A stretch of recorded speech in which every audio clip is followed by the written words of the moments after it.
resilient and strong. The resilient history, not just resilient history, but the resilient and strong history of Jamaica, it did not begin with our modern infrastructure. With the coast to coast or east-west highways that now paves the way for great economic stability, as was just posited by our dear Prime Minister, Honorable Andrew Holness.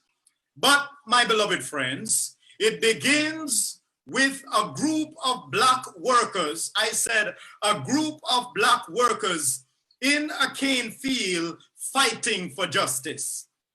In one way or another, Jamaicans have been fighting ever since. We fought colonial masters because we are resilient and strong. We fought poverty and hardship because we are resilient and strong. We fought through disaster, whether it be the 1988 Hurricane Gilbert or a massive earthquake on June 7th, 1692 that devastated the town of Port Royal in Jamaica, killing thousands. And even after that, yes, 7 years after, a series of earthquakes sent tsunamis into that very same town of Port Royal that buried almost half of that city under 50 feet of water. But because we are resilient and strong as a people, we are here today as a country. Many years later on Port Royal, it's now open to tourism, to business. It is now becoming another economic center in Jamaica.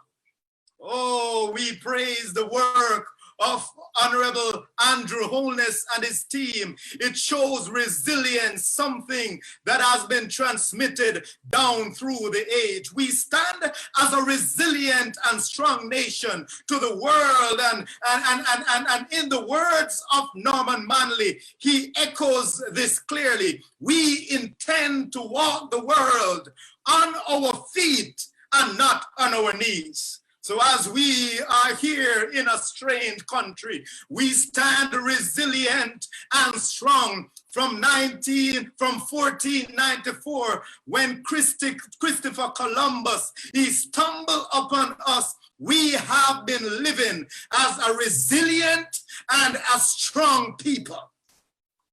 He did not discover us. He stumbled upon us, and we have been living as a resilient and strong people. And that's why reggae legend Bob Marley, he puts it this way: get up, stand up for your right. Don't give up the fight. That is sentiments of being resilient and strong.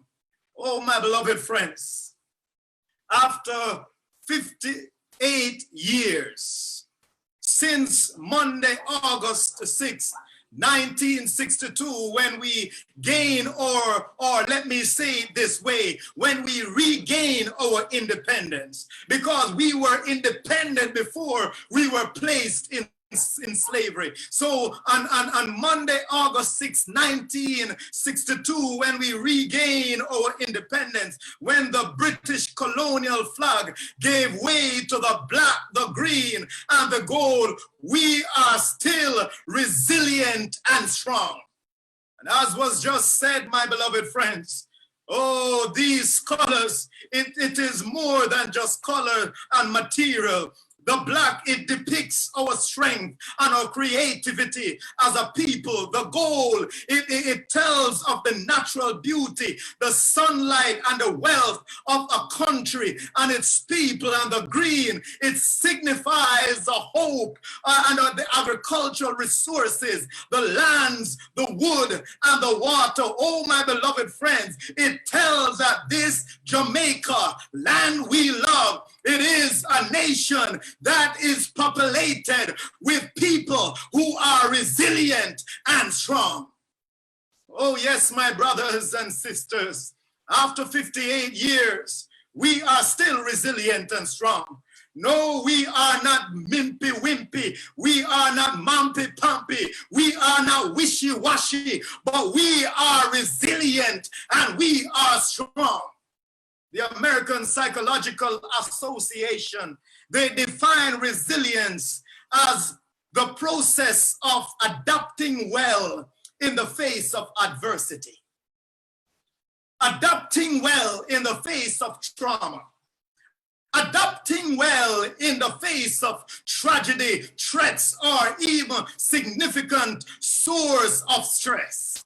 That is being resilient and strong. Oh, yes, my brothers and my sisters, we have a rich heritage of resilient and strong matriarchs and patriarchs who have paved the way before us. I could have talked about so many people this evening. I could just talk about Nani of the Maroon, a skillful Black military leader who led a fierce fight with the British during the first Maroon War of 1720, that last to 1739. Oh, my beloved friends, that was a resilient and strong Black Jamaican woman. Oh, my beloved friends, beside inspiring her people to war and standing up for truth and justice, oh, Nani, she also makes sure this wise woman, this village woman, she passed down a strong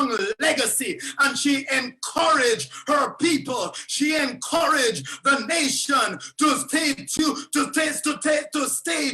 true to custom, to music, to song. And she told them that you must have pride as a people.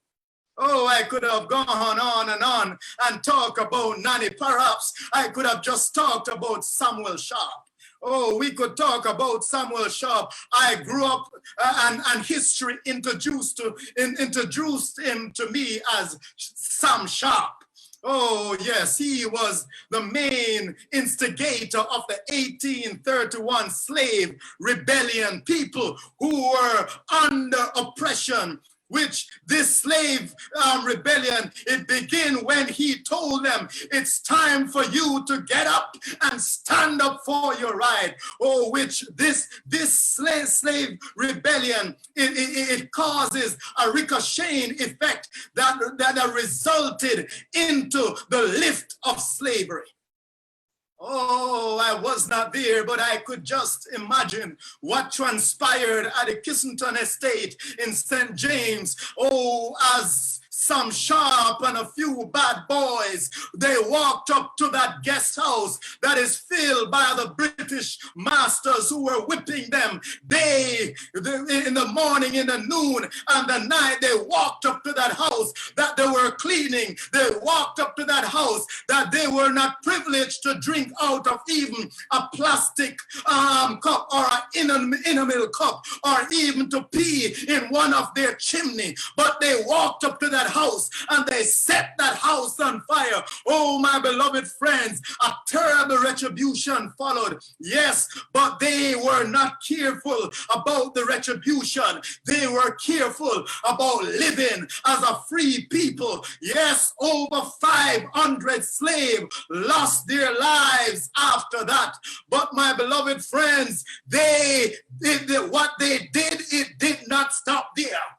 Oh, Samuel Sharp, he was hanged on May 23, 1832. But my beloved friends, in 1834, the abolition bill was passed by the British Parliament. And in 1838, slavery was abolished. You want to know why? Oh, friends of God, Henry Bailey, in Death, Struggle, and Slavery, page 116 to 117, he reiterated the words of Samuel Sharp when he was told, Samuel Sharp, he was told by the slave masters that God intends him to be contented as a slave. Oh, my beloved friends, Sharp said, if I have done wrong,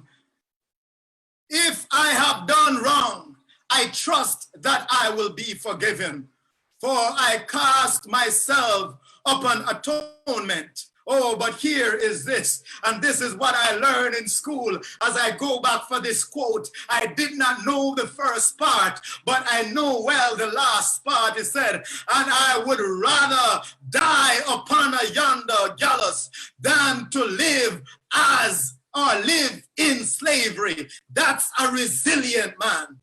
Oh, friends of God, Jamaicans are people who want their freedom. Oh, Jamaicans are people who wants to retain their freedom. Jamaicans are people who are willing to die for their freedom. Oh, let me hasten to say that this kind of resilience, this kind of strength, it is not found in man, but this kind of strength and resilience, it is only found in Jesus, because I hear the prophet Isaiah saying in Isaiah 53, he said, he was despised and he was rejected of man. He was a man of sorrow, acquainted with grief. He bore our sorrow. He bore our griefs. Oh, he was wounded for our transgression. Oh, and he was bruised for our iniquities. The chastisement of our peace was up on him, and by his stripes we are healed. Oh, friends of God, Jesus is a resilient and a strong man. Oh, we are resilient and strong because we were cultured that way. Hello, I said we are resilient and we are strong because we were cultured that way. Oh, I wonder if perhaps there is a grandmother, or perhaps there is a mother who has struggled with her sons and her daughters, or perhaps there's a little boy who is coming up, but understand that when he was coming up, he had to use the battle lamp to study, friends of God. He can start to jump in his space because we were cultured to be resilient and strong. Oh, resilient and strong. It is in the DNA. It is in the DNA, friends of God. It is in the DNA of my favorite hero. Oh, he was the first national hero of Jamaica, born in St. Anne. Oh, friends of God, August 17, 1887. We call him Marcus Mosiah Garvey. Oh, in this age where Black people, oh, friends of God, and people of color are being murdered in the streets by law enforcement, in this age of systemic racism, in this age where you are judged or you are frowned upon, friends of God, because of where you're from.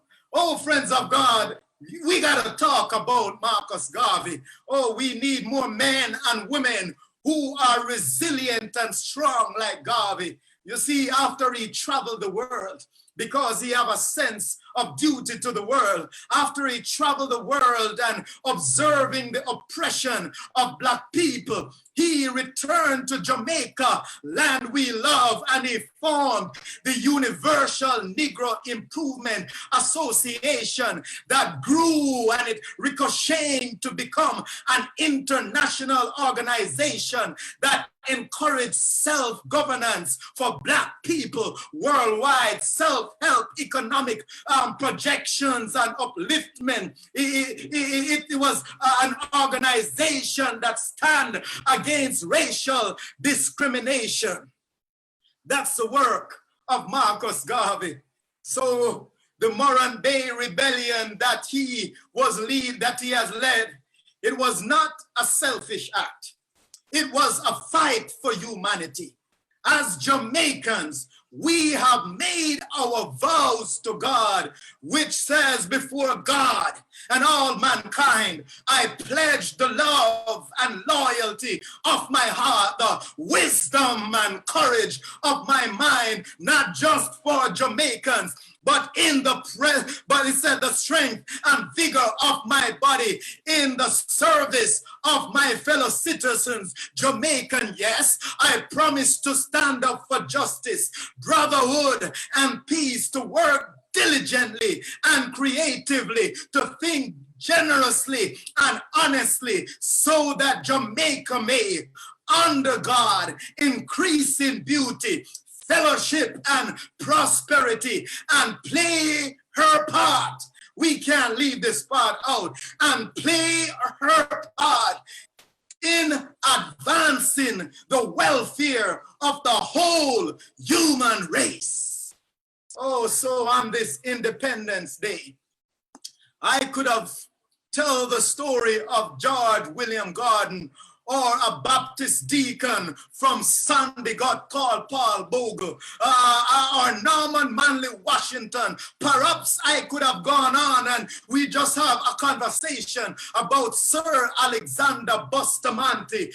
They are all dead now, and we could talk about them. But the question that grapples my mind, as the Lord placed this word on my heart, the question that grapples my mind and plagues me in the night as I work through this word, as I navigate through the difficult areas of exposing myself to the effulgence of God, the question that came to my mind is what it is about them that still lives on. Oh, what has been transmitted down from generations to generation. Oh, my beloved friends, the question, what it is about our foreparents that are so deeply rooted, what it is that has made this small nation just a little dot on the map, but it is still a force to reckon with. What it is that has made us so resilient and strong. Oh, I would suggest, coming from the anointing, is that it is faith, hope, and love. Let me say it again. What is common, the common adhesive that has been transited down to you and I, my beloved friends, and to our children? It is faith, hope, and love, because Paul said it in 1 Corinthians chapter 13, verse 13. Oh, and now, these three remain: faith, hope, and love. But the greatest, hello somebody, of these is love. It is faith, friends of God, in God. It is their faith in God, their hope in God's promise. Oh, it is that hope. It is that faith in God's promise that better days are coming by and by. Yes, we are perplexed by COVID-19 and many other situations, country situation, world situation, personal situation, but we have this hope from God that better days are coming by and by. When we reach that city in the sky, sorrow will be over, joy will come at last, because better days are coming by and by. Oh, friends of God, I want, as we celebrate our land we love, as we celebrate the food, the culture, and all the other niceties, let us fix our mind on heaven, because this world is coming to an end. Every day we see all different kind of disaster. Oh, as I celebrate this independence, oh, I'm looking for a great Independence Day when this earth will give way to the new earth, because former things will be passed away, and behold, all things will become new. Oh, so it is, dear love. It is their love for God and their love for men, oh friends of God, that has been transited, that has been transitioned down to us, passed on down to us. That is the state that they have passed on to you and I. Oh, friends of God, our resilience and our strength is found in such rich legacy, a legacy of faith, a legacy of hope, and a legacy of love. Oh, so on this 58th independence of our sovereign nation, I believe that Jamaica resilience and strength can be summed up in the faith, the hope, and the love of a young man called Joseph. Oh, Joseph in Genesis chapter 37, he came on the scene. This Hebrew boy by the name of Joseph, his name means that God will add and God will increase. Oh, the Bible tells us in Genesis chapter 37, verse 5, it says, Joseph had a dream. Joseph had a dream. Those of us here in the Bahamas, I know for many of us, it's a dream that takes us here. Oh, it's a dream to excel and touch the entire human race. I don't know exactly what your dream is, friends of God, but Joseph had a dream as well. The Bible said Joseph had a dream, and when he told it to his brothers, they hated him all the more for his dream. Oh, I would have normally said, because I preach about Joseph so many times. But as I was about to write it, the Spirit of God said, no, not so, Larry. Because normally I would say, be careful who you tell your dreams to. But the Lord said, no, that's not the message I want to get out. But friends of God, the message from God that I want to convey is that instead of worrying about being careful who you tell your dream to, I want to say instead, don't apologize for your dream. Don't make an excuse for your resilience and your strength. There are some people, friends of God, I am just telling you as it is, that will just don't like you because of the dream that God has given you. Don't like you because of where you're from. Don't like you because of who you are. Don't like you because of what God has done for you. You don't have to do nothing. Oh, they just hate you because you have God's purpose, a purpose that God has deeply rooted inside of you before you were born. Oh, so when God gives you a dream, press for it. Press for it, strive for it. Don't let it go because of people, because of haters.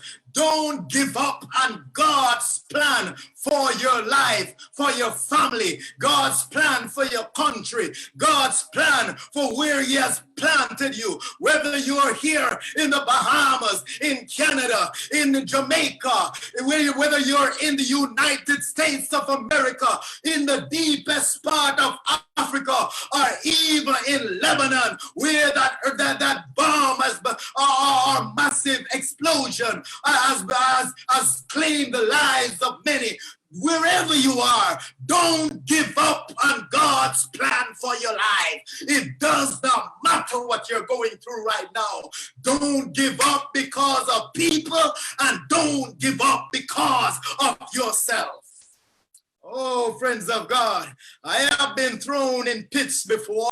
I have been right off before. I have been placed in situation to suffer, for my family to be embarrassed. But God specializes in lifting people out of the pit. God has a platform that no man can take you off, and that platform is Jesus. So my faith has found a resting place. not in a man-made creed, but I am wrapped up, I'm tied up, I'm tangled up. Yes, in Jesus, Prince of God. So don't let poverty turn you into a prostitute. Oh, somebody, don't let trials turn you into a thief. Don't let the reality of being born into the ghetto turn you into a gangster. Oh, friends of God, stay in tune with the promise that God has given you. Oh, the dream God gave you is intricately knitted to your destiny, and it is inextricably bound to your future, your generations, and yes, the hope that burns deep within our hearts, the hope that Jesus is coming again. So don't give up. Not now, not tomorrow, not never. It does not matter if it is COVID-19. It does not matter if you have lost your job or you have gotten a pay cut. It does not matter if someone walked out of your life. Don't give up on God, because God has not given up on you. Let me tell you something right now. And I want you to listen to this carefully. Listen to me, I said. This one you can't miss. You can't afford to miss it, because to miss is to diss. So you can't disrespect the program. Listen to this, note this. In Jesus, you can be resilient and strong, standing tall in every trials that come your way. In Jesus, you can be strong and resilient, standing tall in every trials that comes your way. So the life of Joseph, it gives an amazing understanding of God's plan over the life of his people, even in adversity. See, Joseph should have been cared for. He should have been loved by his brothers. Hello? But after he showed them his dream, they said, you know what? This fellow is serious. Where him come from? Where him come from? Which part of Jamaica him come from? Want to run things here? What Joseph dealing with? Hey, let's deal with Joseph right here. So they concoct a plan to take care of Joseph. So they throw him in the pit. And when the pit was not deep enough, oh, friends of God, they sold him out to slavery. But God was working in all of that, because now we have a story about a little boy from the pit to the palace, to the prison, to the palace. Hello, somebody. That's the story we have about Joseph. Don't mistake your trials for God forgotten, for God leaving you out the picture. God's mind is still on you. So while it seems to be turning around for Joseph, he was placed in prison, because he said, I will not compromise my walk with Jesus. So Joseph, his resilience and his strength, it causes him to be thrown into prison. Oh, friends of God, one of the prophetic writers wrote, a prophetic writer that I love so much. Her name is Ellen Goldwhite. And she wrote this, she said, Joseph presented his integrity when surrounded by idolatries, the idolaters of Egypt, in the midst of sin and blasphemy and corrupting influence, when he was tempted to turn aside from the path of virtue because he's no longer in his hometown. His mom, his pa can't see him, or nobody can tell him. When he was confronted to curse God and die, she said, how shall I do this great wickedness? Recounting the word of God and sin against God. That's Joseph's resilience. on this 58th independence, do we have such resilience? I just want to speak life into somebody today. Somebody today, I just want to speak life into somebody today who have been thrown down in the pit and sold out to slavery. I want you to listen to this again and don't miss it. Adversity, no deterrence for God's plan. Adversity, no deterrence for God's plan. God is not affected by our adversity. In fact, it just gives him more fuel if he is a God that needs more fuel, but he does not need any fuel because he's the same yesterday, today, and forever. So if he is free the people of the Cain field in slavery, he sure can take care of your adversity today. It really does not matter what pain, what hardship, what hard takes, what struggle that comes your way. Once you hold on to the hands of Jesus, God will increase his blessing upon you and your generation. Being resilient and strong is a resolve to be positive. You see, I have come to a point where I have come to be settled on this, that being positive is a choice. It takes effort, it takes dedication and resolve to display a positive attitude in the viewpoint of a pit.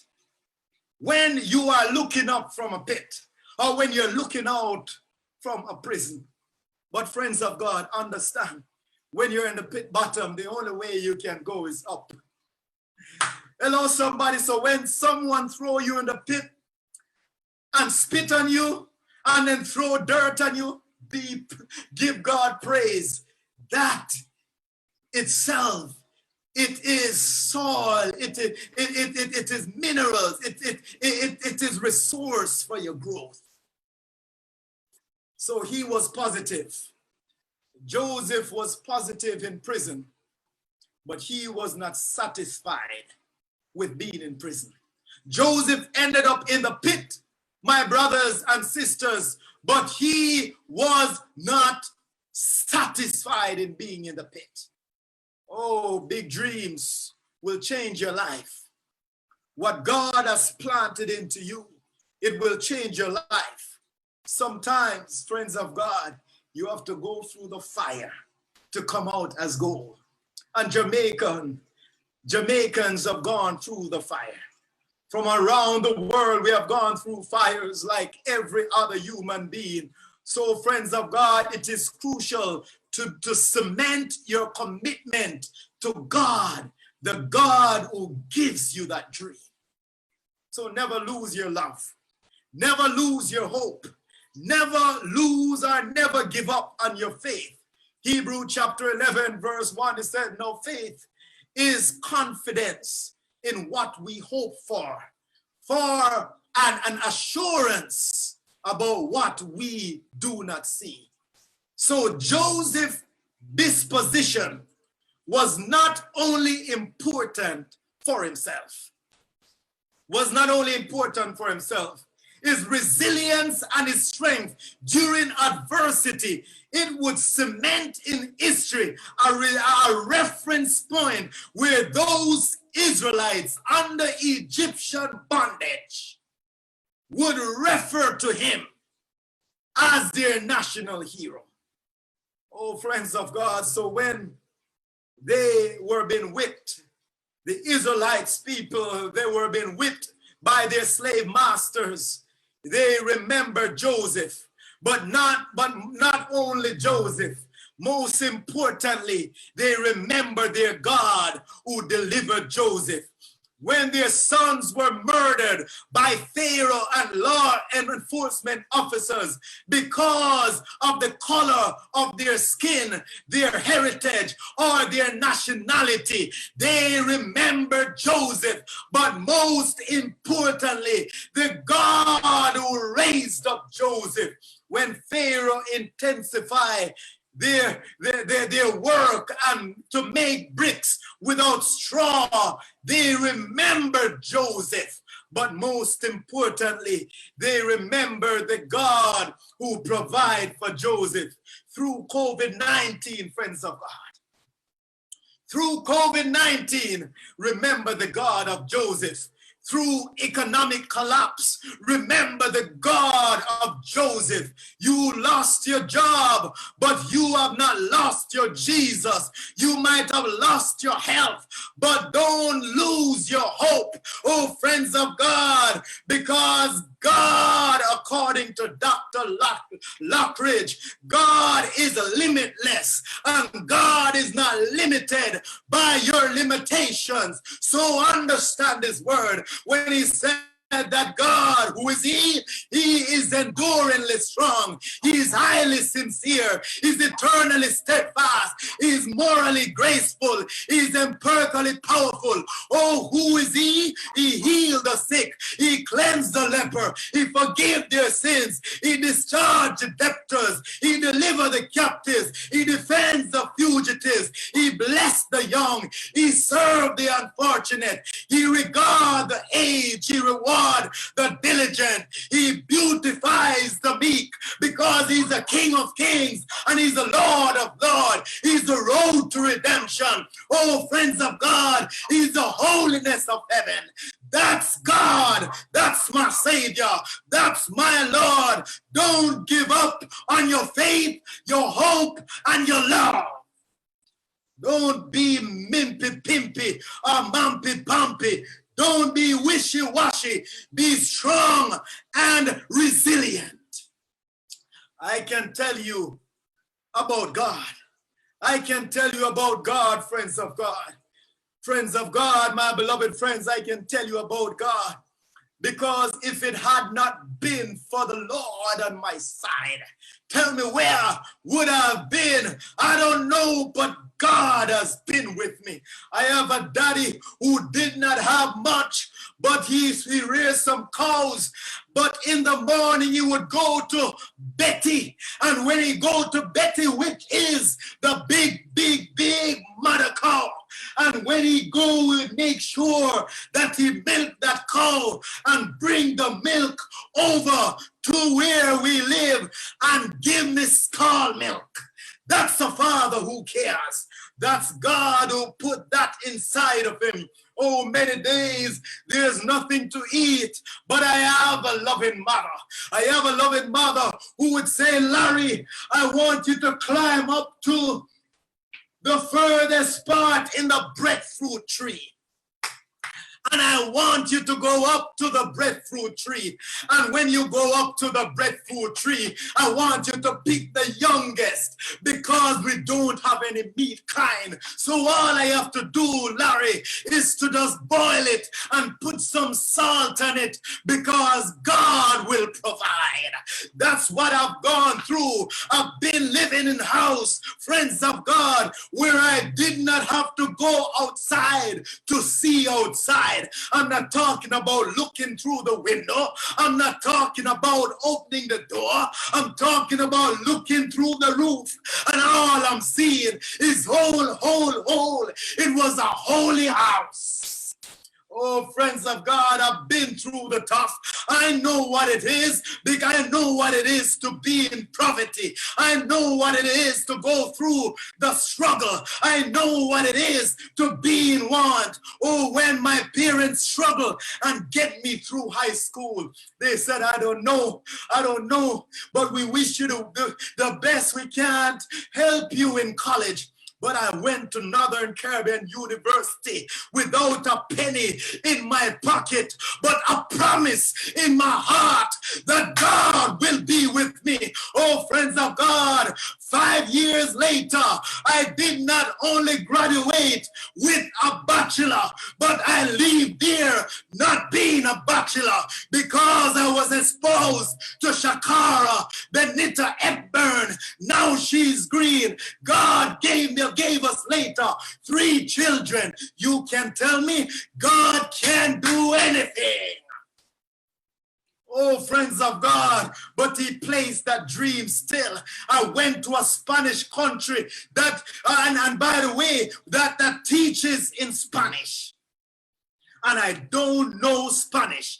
If you put my name on bread and if it was spelled in a different way, in different language, I would have eaten that bulla without knowing it's my name. Because I don't know Spanish. In fact, the first day of Spanish, when I went, someone was teaching me and said, "This is how you can introduce yourself." They said, when the professor asks you who you are, you should tell him, "Soy Larry, soy feo." Mean I am Larry. I am very ugly, but God took me through, friends of God, Antillean Adventist University, de las Antillas Universidad in Mayagüez, Puerto Rico. Not knowing Spanish, I did not know it. I barely know English because all I know is patois. Hello, somebody. But he take me through that. And now I'm a graduate. Now I'm studying again. You ask me if I'm boasting about myself? No, I'm thankful for what God is doing through me. I'm boasting. I'm bragging about my God because he is a road of escape through the deep Red Sea. He is my pillow of cloud that provides shelter in the hot scorching day. He is my fire that light up my dark nights. He is my manna from heaven that spread me a table in the presence of my enemies. He is my water that fills my cup until it overflow. Quench this thirsting soul till I want no more. He is my resilience. He is my strength from day to day. And friends of God, he is my keeper when the fires of life kindles upon my dry and weary soul. That's my God that I want to tell you about tonight. Oh, as I bring this to its end. Exodus chapter 3, when God sent Moses back to deliver his people, he showed up on a dry and consumed burning bush. He said, "Moses, I want you to be resilient and strong." And by the way, I grew up a stammering boy. I'm still stammering. If you hear me speak, you'll hear a little stutter in it, just the same. So Moses was a stammering boy, but God said, "Moses, I want you to be resilient and strong because I have remembered my people." I wonder if there's one person in their space is just saying, "Thank God." God said, "I have remembered my people." For in Exodus chapter 24, verse 25, God did said in his word, "And the children of Israel sighed by reason of their bondage, and they cried, and their cry came up unto God by reason of their bondage. And God heard their groanings, and God remembered his covenant with Abraham, with Isaac, and with Jacob. And God looked upon the children of Israel, and God had respect unto them." So, my friends, the word today, God has heard your cry. Go down to Egypt and tell Pharaoh, let my people go. I don't know what your Egypt is, but go down to Egypt and tell Pharaoh, let my people go. You have been beaten. You have been betrayed. You have been broken. You have been battered and bruised. Don't give up now, because God has remembered you. There might be very well someone here right now in your space on Zoom or on Facebook. You have been going through 58 years. Or what seems a lifetime of struggle, some kind of deliverance that you need. Maybe it's a spiritual deliverance. Maybe it's physical deliverance. Maybe it is psychological deliverance or even social deliverance. Well, friends of God, I have a word for you this evening. There is a good news. This evening is your Independence Day. Your independence has come. Oh, so what we really need on this 58th independence is independence from being a slave. Independence from being a slave to sin, and liberation from sin and iniquity. My good friend Elder Forbes said that last night, and I had to deliver that today. Our greatest need is deliverance from sin and iniquity. So today I want you to declare. I want you to declare in your life, as I declare to you, be resilient and strong. God is on your side. Be resilient and strong. Pharaoh whips are about to be stopped. Be resilient and strong and tell Pharaoh that his reign over you, it is over. Tell that rascal, tell that devil, tell that joy snatcher, tell that home wrecker, oh, that your sons and your daughter, tell him that your sons and your daughter will be entrepreneurs and preachers of righteousness and prime ministers and lawyers and farmers and builders and architects and doctors. Tell that rascal, tell that old rascal that you are now sold out to God. Perfect law of liberty. Oh, tell him that you are no longer slave to the law. No, tell him that you are sold out under sin, but you tell him that you are no longer sold out under sin, but you are now a commandment keeper. You are a faith walker. You're a righteousness seeker. Tell him that you are a brand new man, a old brand new woman. Tell him that you are not the old, the same old. Tell him that all things, the things of crime, the things of young banging, the things of licentious living are passed away. Tell him that the white crimes or blue collar crimes is over. Tell him that the lies, fornication, and adultery is over.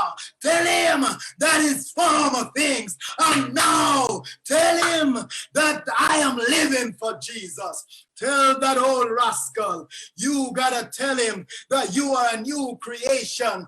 You are a brand new man or woman. Tell him that you are Holy Ghost filled. Tell him that you're water baptized. Tell him that Jesus is on your mind. And tell him that you're running for your life. Tell him that you are resilient and you are strong.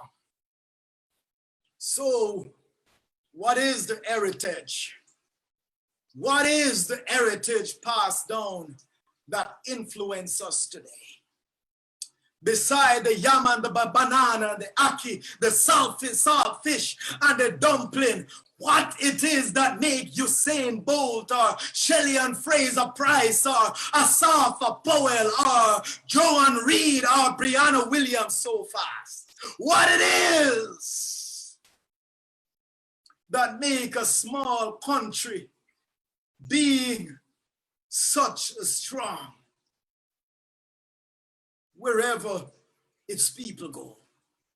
It is faith, hope, and love, a legacy of resilience and strength that has been passed on, passed down through the generations, passed through slavery, passed through earthquakes, passed through tsunamis, passed through hurricanes, passed through poverty. That kind of legacy has been passed down to us.